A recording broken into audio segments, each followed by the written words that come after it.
स्वर्गीय माजी आमदार जयचंद कासलीवाल यांच्या स्मृतिदिनानिमित्त शून्य सर्पदंश व मानव बिबट सहजीवन जनजागृती अभियान संपन्न। स्वर्गीय माजी आमदार जयचंद दीपचंद कासलीवाल यांच्या स्मृतिदिनाचे औचित्य साधून बुधवारी 29 जानेवारी रोजी खेलदरी व राजदेरवाडी येथील आश्रमशाळांमध्ये शून्य सर्पदंश आणि मानव बिबट सहजीवन जनजागृती अभियान राबवण्यात आले। हा उपक्रम चांदवडचे माजी प्रथम नगराध्यक्ष भूषण कासलीवाल यांच्या संकल्पनेतून व नाशिक पूर्व वन विभागाच्या चांदवड वन परिक्षेत्र कार्यालय व AREAS फाउंडेशन यांच्या संयुक्त विद्यमाने आयोजित करण्यात आला। कार्यक्रमाला नाशिक पूर्वचे उप वनसंरक्षक उमेश वावरे, सहाय्यक वनसंरक्षक शिवाजी सहाणे व चांदवड वन परिक्षेत्र अधिकारी SP वाघमारे यांचं मार्गदर्शन लाभलं। कार्यक्रमात AREAS फाउंडेशनचे संचालक व वन्यजीव अभ्यासक सुशांत रणशूर यांनी सर्पदंशांच्या वाढत्या घटनांवर प्रकाश टाकला। भारतात दरवर्षी 2 ते 2.5 लाख सर्पदंश होतात, ज्यापैकी 50 ते 60 हजार जणांना जीव गमवावा लागतो। सापाविषयी असलेलं अज्ञान व अंधश्रद्धांमुळे हा आकडा वाढतो, असं त्यांनी नमूद केलं। सर्पदंश झाल्यास घाबरून न जाता सरकारी दवाखान्यात तातडीनं प्रतिविष लस घेणं महत्त्वाचं असल्याचं त्यांनी सांगितलं। मानव बिबट सहजीवनासंदर्भात माहिती देताना रणशूर यांनी पर्यावरणातील जैवविविधतेचे महत्त्व अधोरेखित केलं। AREAS फाउंडेशनचे अमोल सोनवणे यांनीही विद्यार्थ्यांच्या प्रश्नांची उत्तरे दिली।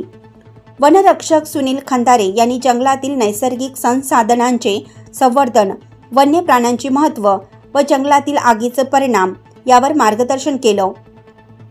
कार्यक्रमाच्या शेवटी मान्यवरांनी या उपक्रमाचं कौतुक करत असे जनजागृती अभियान नियमितपणे राबवण्याचं आश्वासन दिलं।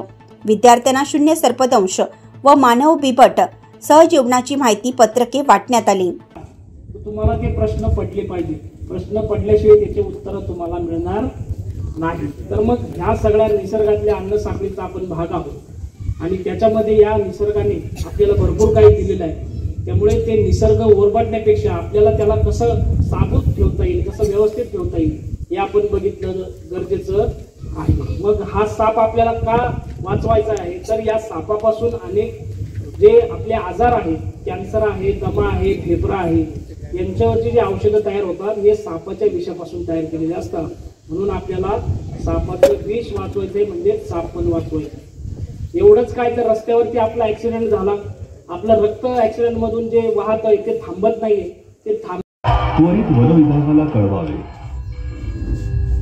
पाठलाग केल्यास घाबरून बिबट आपल्यावर प्रतिहल्ला करू शकतो। शेतीची कामे करताना खाली बसून करावी लागतात, त्यामुळे बिबट वावर क्षेत्रात शेतमजुरांनी विशेष काळजी घ्यावी। ऊस तोडणीच्या वेळेला बिबट्याची पिल्लं दिसल्यास त्वरित वन विभागाला कळवा। पिल्लांना हाताळू नका, तसेच त्यांचे फोटो किंवा सेल्फी काढू नका। बिबट विहिरीत अडकल्यास त्वरित वन विभागास कळवा।